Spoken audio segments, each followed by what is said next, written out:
ألا فاتقوا الله تفلحوا وتفوزوا. ألا فاتقوا الله تفلحوا وتفوزوا. يا أيها الناس اتقوا ربكم الذي خلقكم من نفس واحدة وخلق منها زوجها وبث منهما رجالا كثيرا ونساء،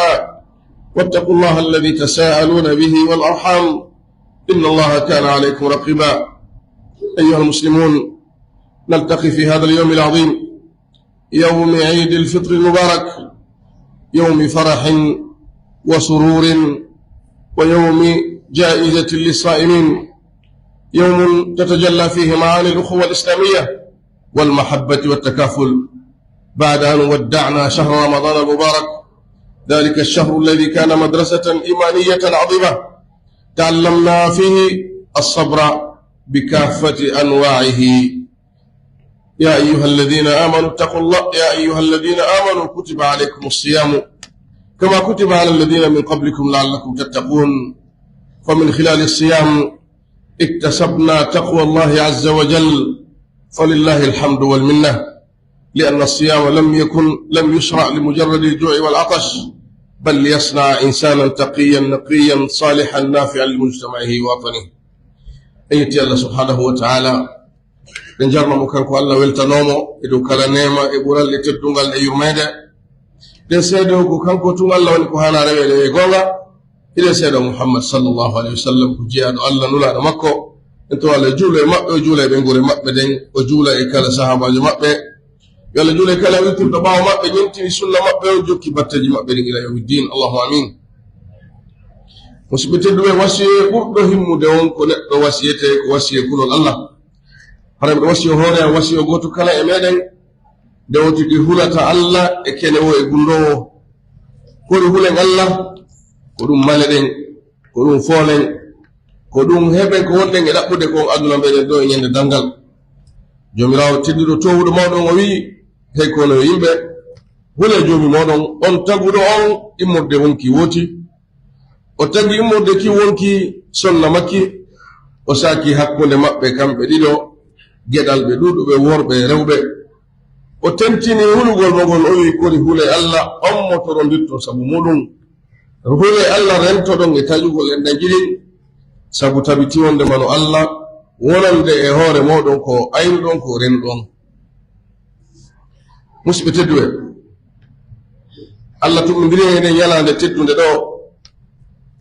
ñalande mawnude ɗo, ñalande weltorgol korka meɗen, ñalande weltorgol dewal Allah, ñalande nde julɓe ɓen fottatamo ɓe hino welti, no weltani hoore muɗum, no weltori musidɗo muɗum, no weltanimo ɓawo e weltorde Allah weltanoɗen Allah subhanahu wa ta'ala. hiɗen toro e nder ɗum yo taw kanko Allah kañum kadi himo weltani en. ñalande nde hino feeña e muɗum ko honɗum woni nene goto yagal, ñallande nde hino feeña e muɗum ko honɗum woni siɗɗankaku ngun ka diina. ɗum ɗo ɓaawo en waynitade lewru sumaye ma ɓaawo ndu waynade en, ndu adno ndu tawi en dariɗen e mayru horuɗen, juuluɗen, toriɗen Allah, janguɗen alquran, waɗɗen none dewe yerko Allah subhanahu wa ta'ala on hoddirani en kon fof. en toromoyo taw kono laaɓiri waɗirɗen, en toromoyo jaɓan en. ndu lewru tawdu ko ndu saahi ka limanaku jangete, ekkitete, wowte. lewru tawdu ko faadorako kulol Allah subhanahu wa ta'ala. e nder mayru en waawi jangude none muñal ngal fof. muññagol e hoore koddureeji Allah ɗin e ñaawooje makko ɗen, muññagol e hoore dewal Allah ngal muññoo ñiiɓa e maggal, muññagol woɗɗitoo yeddungol Allah. ɗum ɗo fof no e nder hoorugol lewru sumaye e juulugol ɗum. ndu lewru sumaye ndu janni en ko wiyetee muññondiral hakkundeeji meɗen. ko ɗum waɗi e nder sumaye yetaano piya yetaano janngude e mayru. en janngii e nder mayru añugol ko boni kon ɗiŋŋina ɗum, hawka fi muɗum pottitoo ɗum e yimɓe muɗum. ko ɗum ɗo wonno ko faandora ɗen e hoorugol ndu lewru, ko ɗum Allah wi wondema o farli e meɗen hoorugol lewru sumaye, wan o farliro noon e acci ɓen fiyo en heɓu hulugol mo kanko Allah. sabu korka kan ka shar'iniraaka feeru fi weelingol en ma fi ɗonɗingol en ma fi woɗɗingol wonkiji meɗen ko welata ɗum, o fi newgol ki wonki, tafaki, eltaki, moƴƴiraki haaki wona wonki neɗɗanke laaɓuɗo, moƴƴuɗo, hisuɗo, woɗɗitiiɗo yeddugol Allah, ɗigganɗo Allah, wonduɗo e nafa wonande yimɓe muɗum e ɓengure muɗum e wuuridaɓe muɗum e ɓiɓɓe leydi muɗum. musidɓe tedduɓe,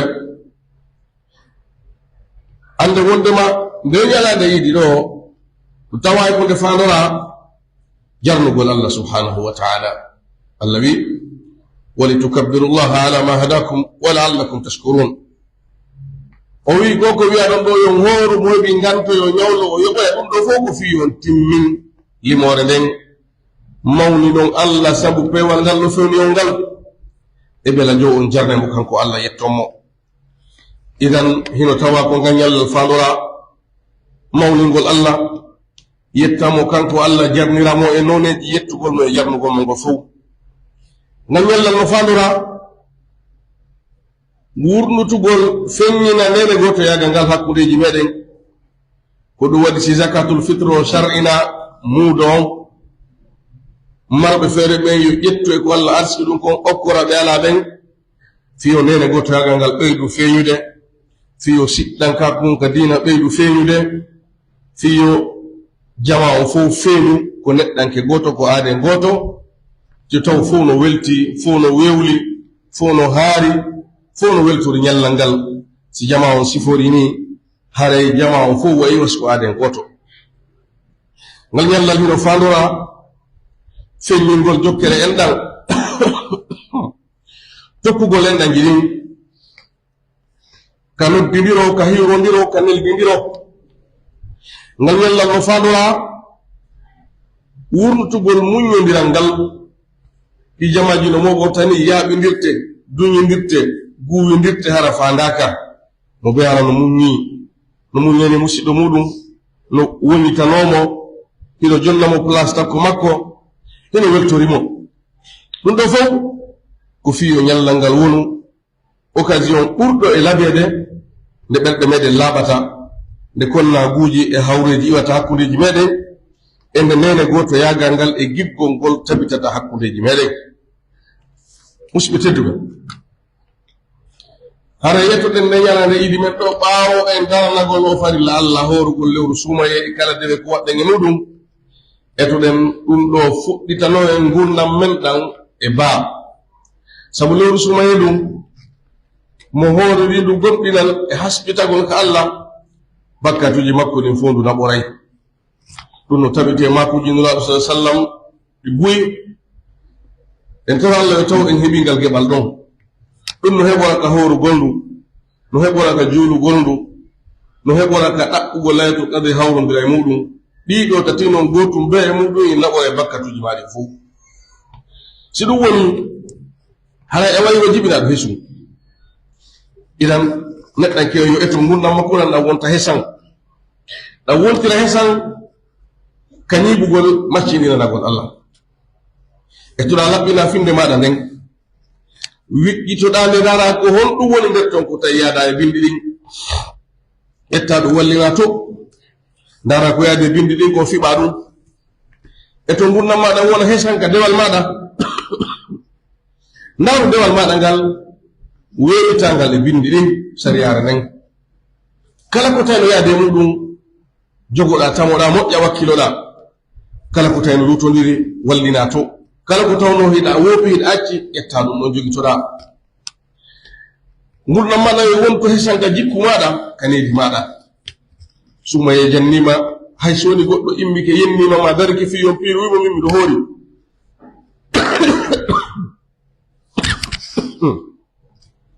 ka suma ye jannuma aɗon ɗum ɗon ka suma ye jannuma aɗon ɗum ɗon muññagol tuma toyaɗa no welan ma fi ha ka woɗɗitoɗa an tigi taw toyara e to gurdam maɗa wonɗo ko yinagol wonɗa a hokkay ka yaasi fi sabilillahi so noddama ko suudu ɓen gure ma nden ko ñamata ko yaada e moye maw a yii no tooni ka yaasiɗa muññiɗa ugginiɗa netanimo ɓe ka nder suudu ma a hewta tummo ɓe doganato e wandomi si yii ñaari ɗum a yii no to woni a moƴƴal taw gurdam mana yo moƴƴir changugol e ɓen gure maɗa nden e yiɗugolɓe yiɗangolɓe yenñanaɓe ka nemaji yiɗanaɓe diina kan ɗuɓɓinora eltugolɓe e ne'ugolɓe hollugolɓe ko diina ka woni soɓe gurdam maɗa yo woni hesan ɓawa sumaye ka enɗam ma ɗo tawna a yoɓowoɓe ɗo taw ko a waɗanowoɓe na si ɓe waɗanima hande waɗanaɓe janngo si ɓe waɗali a waɗata an a yoɓay woni yo taw ɓe waɗi ɓe waɗa an a waɗay ko wawɗa ɓe ari ɓe ara an siɗa mari feere yahugol a yahay ɓe nodduma ɓe noddama an a nodday ɓe ɓe teddinirma ɓe teddidirama an a teddinirayɓe sabu no waɗɗima waɗangol ɓe haysi ɓe waɗanalima no waɗɗima yurmingol ɓe haysi ɓe yurminanima no waɗɗima okkorgol ɓe haysi ɓe okkortama yo gurdam maɗa won hesan ka kawtal maɗa woɗɗitoɗa lorugol ɓe woni ka jawdi ma woni ka ɓengure ma jogoɗa juuɗe ɓengure maɗa nden fof e kawtal ngal hara ɓe lornataɓe ɓe yennataɓe ɓe sonkata e maɓɓe ɓe waɗataɓe hay hunde bone gurdam maɗa yo woni hesan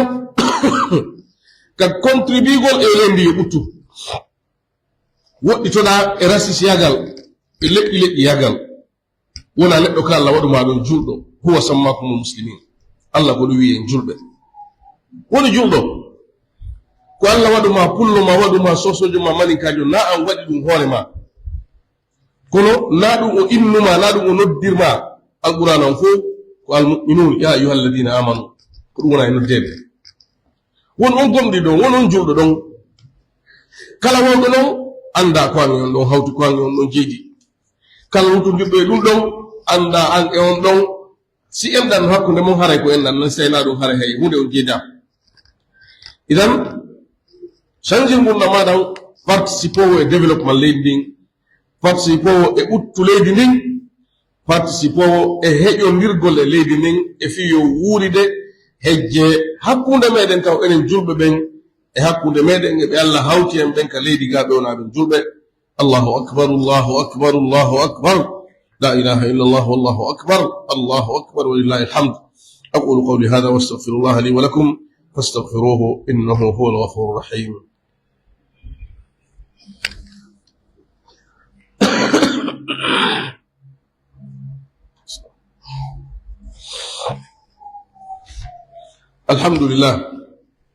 الحمد لله على إحسانه والشكر له على توفيقه وامتنانه وأشهد أن لا إله إلا الله وحده لا شريك له تعظيما لسانه وأشهد أن محمدا عبده ورسوله الداعي إلى رضوانه صلى الله عليه وعلى آله وأصحابه وأتباعه إلى يوم الدين أيها المسلمون اتقوا الله تعالى فبتقوى الله يصلح الحال والمآل فقد فاز من اتقاه وخاب وخسر من خالف أمره وعصاه يا أيها الذين آمنوا اتقوا الله وكونوا مع الصادقين عباد الله إن من علامة قبول العمل الصالح الاستمرار عليه بعد رمضان فلا ينبغي هجران القرآن الكريم بنهاية هذا الشهر الكريم ولا تضعف صلاتنا بعد رمضان فمن كان يعبد رمضان فإن رمضان قد انتهى ومن كان يعبد الله فإن الله حي لا يموت لنحافظ بعد رمضان على الصلاة في أوقاتها وتلاوة القرآن الكريم والصدقة وحسن الأخلاق وخدمة المجتمع كما يجب علينا أن نهتم بتربية أبنائنا على القيم الإسلامية وعلى احترام العلم والعلماء وعلى حب الوطن وخدمة المجتمع. وتذكروا إخوانكم الفقراء والمساكين والمحتاجين، وتفقدوا أحوال جيرانكم، وأدخلوا السرور في قلوب الأيتام والأرامل، وأظهروا جمال الإسلام في أخلاقكم وسلوككم. إيتي الله سبحانه وتعالى إن جرموا كنكو الله وكنكو نجوم برال هيدن سيدوكو كنكو تم الله نكو هانا رويدي كغونا هيدن سيدوكو كنكو تم الله نهانا رويدي غونا هيدن سيدو محمد صلى الله عليه وآله وسلم وجيا دو الله نولا دو مكو انتظر الجولة مكو جولة بينبوري مكو نيني كلا صحابة جو مكو كلا يتي دو باو مكو ينتي سنة مكو ينجوكي باتجي مكو نيني إلى يوم الدين. اللهم آمين. مسبة تدو بهولين الله كوري فولي ملاما أنهل الله وقبتو دين يدوغل الله يوبقل يميور بكو malki sangal de tana on ko hertani dum sifi tordo dumi do yeddugol Allah e wopugol em yore makko. Allah wi e ko no goɗɗuɓe hule Allah laatoɗo wondude ɓe gonguɓe. Musidɓe tedduɓe, ɓawo sumaye huccitude ko sumaye yahi, sumaye wona hanano ɗum rewede, sumaye ko taga ɗum wono tagiraɗa noon, farla noon e maɗa horugol ndu no andirɗen noon. On taguɗo ndu taguma farli ɗum e hoore ma, kon noon woni ko hanuɗa rewde. On ɗon noon ko wuruɗo mo mayata, mo ŋoŋata, welsindota, ko wedditota, ko yejjitata, fayata. On ko heddiɗo, ko duumiɗo. Kanko atti kala ko woda, kanko sakkitoto kadi kala ko woda. Ko oɗo woni ko hanuɗa rewde. Haray fiyo taw fiyo fewnyo e maɗa gongugol ka rewgol ma Allah e nder lewru sumaye ko yo taw a jokkintinayi dewal Allah ngal ɓaawo sumaye no ngal dewal ngal rewirɗa Allah e nder sumaye. Fiya ñiɓu ya fewnyo wonde makko Allah wonnuɗa e rewde nder sumaye ko ya alhaali maɗa o ɓaawo sumaye nandu e alhaali maɗa on e nder lewru sumaye. Si lurri haray darti ɓayan hiɗa andi ko woni konka wonkima ndarti yarli ko sumaye wonnuɗa rewde ka ko Allah. So tawi hawri ko sumaye haray haajuma boni tuburutuɗa e Allah ko waɗi mayde hendadema. Si tawi le ko Allah haray haajuma moƴƴi ñiɓuɗon tabita ɗon hiɗa e go pellet sikki ala si duwartoye kono yalli ɗu tawa en enen ɗo fof landi hoorema est ce que sumaye tawete a anda ɗum amara on garanti. Hayɓe sumaye tawnogoɓe accali woɓɓe koye sumaye ɗo wattinen ɗum. Andu ko nabi ɓen ko an kadi naɓete timmugol lajal. So ɗum hewti Allah wi a nennota ko hayyeru maƴango yite. Hay ɗumude ɓurkugi fandude si lajal ma ngal hewti a nennota ko yahay. E to noon doɗen no hewta hara ko a weltoto ka wonɗa yawde to, hara hiɗa daɗɗi ka wonɗa e fokkutude ton, hara hiɗa mahi ton, hiɗa cuɗi ton, hiɗa moƴƴi ton, hiɗa ɗeɓɓindani ton. Fiyo ɗum wonu koye alhaali gurdam maɗa ɗam fof koye wonu sumaye. No wonnoɗa e jullirde ni ga sumaye tabitir ɗon e julde nden wagutuji ɗin ka julirde e nder majjo nokka i noddante ɗon e noone no ɗi hana jullirede. Noon no nura sa sallam juliray nono noɗo maki sallu kama ra'aytumuni usalli. Juulire wano yimɗum noon miɗo juulira en ɗo fof e goto e alnuɗa sa sallam honno andirte gonno ɓe juulirno ko bindi ɗin ɓattagol karama koɓɓe janga. Woɗɗitoɗen tajagol alqur'ana mbawa sumaye. Alqur'ana ko deftere nde Allah addani en fiyo en jangu ɗum taskoɗen ɗum rewiren mo kanko Allah woni sumaye woni wona e nder sumaye. Tan taw geɓal maɗa e alqur'ana ko e nder lewru sumaye tun hare wayi wasi ko sumaye wonɗa e jangande. Ettoɗen jeeyeɗen e yimɓe alqur'an no tawa e jeeyegol e yimɓe alqur'an ɗuɗɗingol jangugol nde huñjoyeru kala ko Allah hoddiraen ɗum nder ton ɗuɗɗino e faamugol nde ɗuɗɗino e taskagol nde wona sobe e gollitirgol nde ko ɗum ɗo woni jeeyede e yimɓe alqur'an. Ettoɗen musidɓe tedduɓe ɓaawo lewru sumaye ɗum jikkuji meɗen ɗin ɗi wona no sumaye tafiri ɗon tawa en wonta fenande en gollitirta fenande en seedota ko fenande ko boni kon fof haaju meɗen ala e muɗum. Wonen gonguɓe wonen nonɗuɓe wonen moƴƴuɓe jikku wonen nafoɓe jama on nafugol jamaon si wala mawɓe ko jawdi ɗum hakkille mum yata nafoore no ɓuri ɗon jawdi ko geɓal e nder nafoore nafir jamaon konngol moƴƴol nafir jamaon jogagol juuɗe maɗa ɗen e kala ko boni ko wiyata e maɗa hewta ɓe jogoɗa ɗum hara hewtaɓe ɗum koye nafugol ɓe jeeya nafiraɓe wajagol ɓe nafiraɓe laɓangol ɓe reedu nafiraɓe yiɗangol ɓe ko moƴƴi ka wonki ma yelanoɓe moƴƴire nde yelanɗa nden hoore maɗa nafiraɓe mosangol ɓe jalana ɓe nafiraɓe yeññangol ɓe place wonɗu nafowo jama on e to gurdam maɗa ɓawo sumaye ɗan wa'a wonno ɗan woni no noon e nder sumaye kay tugum sadaka wota yahu 2000 francs mo yittata on si on hino laaɓi no heɓori a waɗirimo fi Allah a tawoye ɗum ñande dargal Allah no sowidir ɗum pelle pelle waali habbima tawa an tawa landoy to Allah ko honto mi itti ɗe golle ɗo ƴetteɗa ko 2000 francs humma ko wannoɗa fi Allah si 2000 francs wayi noon honno 5000 francs waoyta honno 10 000 waoyta honno 100 000 waoyta honno million ji ɗi waoyta andi ten ko jeyɗen e jawdi meɗen ndin ko kala ko ñamuɗen lannuɗen ɓorniɗen lannuɗen e kala ko okkitirɗen wattirɗe yeeso ko lutti kon fof ko ronoɓe aroɓe ɓawo meɗen jeeyi e to wona gila ka suuma e accuma ɗo ne'uma ɗo acci laaɓil ñiɓugolle ɗum ka hilnagol ɓiɓɓe maɗa ɓe yoɓe ne'o ɓeɓe woni ɓiɓɓe yelaɓe ɓiɓɓe ɗaɓɓaɓe ɓiɓɓe weltoraɓe yo wonu lonto sabu neɗɗo si gurdam makko ɗan lanni tawi o ala lonto haray moƴƴere ngerɗude laawike mo accugol ma lonto moƴƴo ɗum ko accugol ma ka bara accangol ma hoore ma ka baraji maɗa doga ɓaawo maɗa ngaɗo makki sa sallam so neɗɗo o maayi golleji makko ɗin taƴe si wona nokkel tati sadaka mo accuno ɗum duumiɗo e ɓaawo makko naftorede ma gandal ngal o acci hino naftorede e ɓaawo makko ma ɓiɗɗo moƴƴo mo o acci hino duwanomo musidɓe tedduɓe ndarten alhaali kawte men ɗen naka woɗɗitagol e lorrugol ɓe tun ka ɗuɗɗingol nafugol ɓe o ɓe meɗen no andi kawtal muɗum ngal haa on to feerne yaaji wakkilo hara andi tayɓe e nder ko Allah subhanahu wa ta'ala hokkumaɗa kon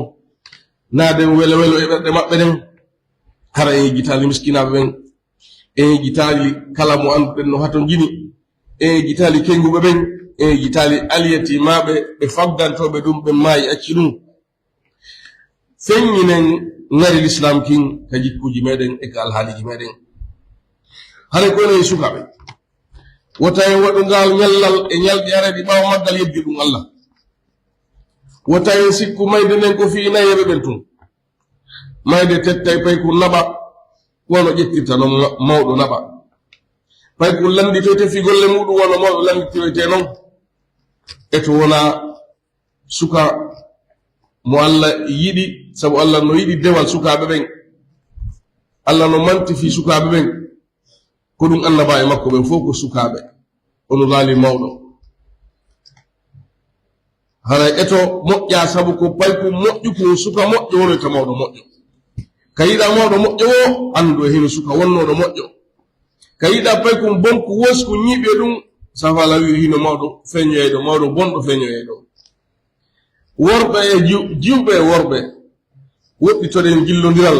woɗɗitoɗen relation ji boɗɗi hakkundeji meɗen waɗen dina kan hakkundeji meɗen etoɗen jangen dina kan famen ɗum gollitiren ɗum sonnaɓɓe ka cuuɗi woɗɗitoɗen taƴodiral woɗɗitoɗen mijodiral ngol ko boni andi ton do hay goto e moɗon jogaki arsike oya hay goto wata kalde arsike oya andi ton taƴodiral ngal ko haɗa e ɗum golleji moɗon ɗin ɓantenaɓe ka Allah sonnaɓe no ɗuɗi taƴodiral hawtuɓe moodi ɓen ɓe ɗuɗi taƴodiral mo ɓe no sikka oya ɗuyta ɗum arsike ma bonnayi ɗum arsike mo ɓe Allah no windi arsike muɗum goɗɗo watamo memude hay mudi ma wata jogade arsike maɗa o so heɓi ɗum Allah naɓay mo addira arsike ma on e lawol ngo idan haray moƴƴine jikkuji mon ɗin hulon Allah hakkudeji moɗon mo ɓe moɗon yiɗana oya ko yiɗani kon hoore muɗum Allahu akbar Allahu akbar Allahu akbar